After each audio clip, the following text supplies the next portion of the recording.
This guy was one of the first people to use a wearable computer. He helped pioneer Google Glass. This is one of his latest wearables.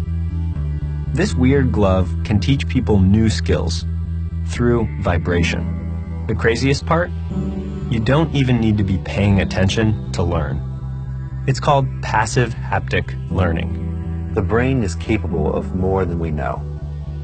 Researchers have taught people to play piano in less than an hour, to read Braille in just a couple hours. And now, they're asking an even bigger question.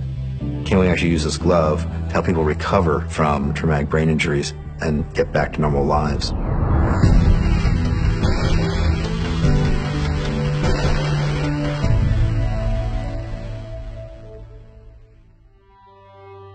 My dad means everything. He's the best dad.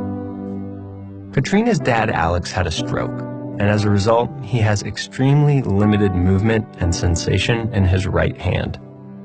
One of the things that people don't realize is that it's not being able to walk again that's their focus. It's being able to use their hands again that's the focus, because that's all about feeding yourself, dressing yourself. If you have your hands back, that can significantly improve your quality of life.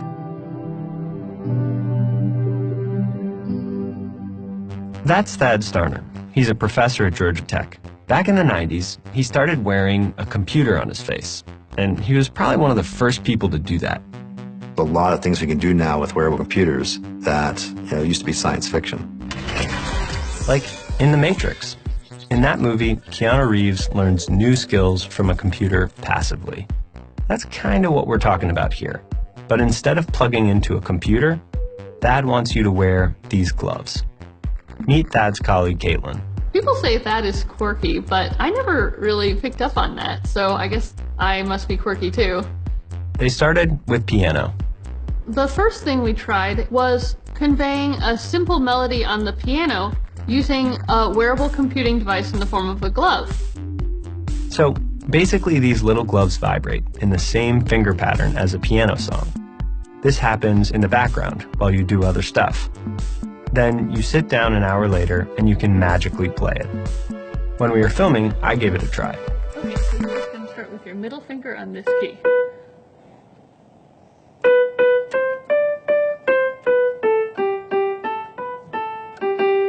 Perfect. And it worked. Very good. It also worked for this weatherman on CNN. All I did was I played on my mouse. Okay. I did my little hurricane things. stuff. Did my hurricane stuff, and it was buzzing on my fingers. You were working. Let's see if I can do it. Oh, you gotta be kidding me.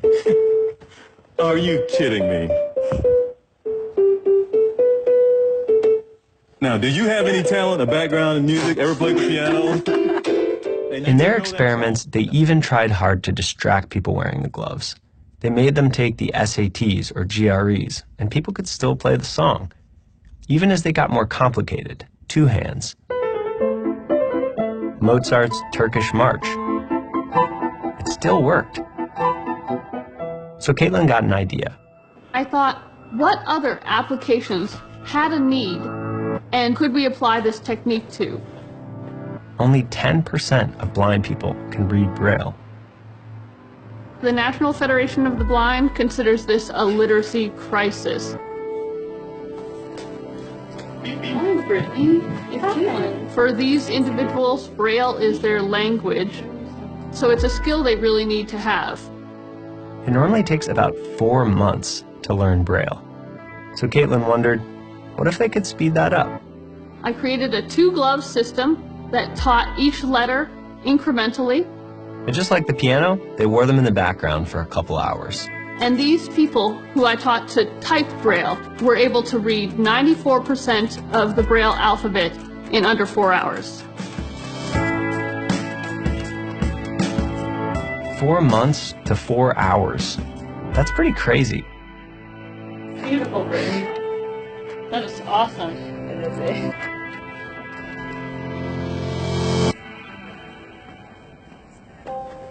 So they sped up learning for piano and Braille. What else could they do? Thad had a friend, Debbie, who worked with people who had spinal cord injuries.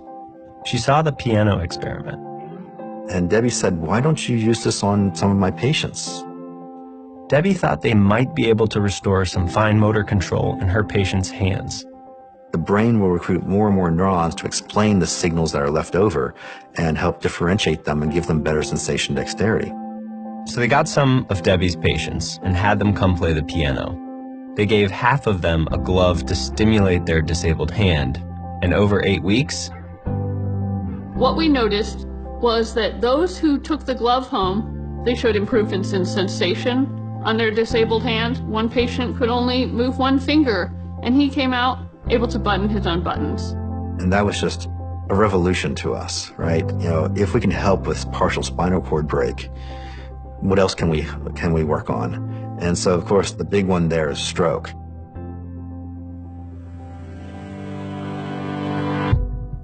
Alex is one of a dozen or so participants in Caitlin's most recent study. He uses the gloves for about 3 hours every day during his normal routine, and every week Caitlin visits to test his movement and sensation. We'll have to wait for the final results until the study's complete, but so far, they're very promising. This project with Georgia Tech has been extremely valuable because it gave us hope. I do this work because I just really want to see improvement in the human condition. This work is centered on problems that can be solved by technology. I can't wait to see what we next uncover.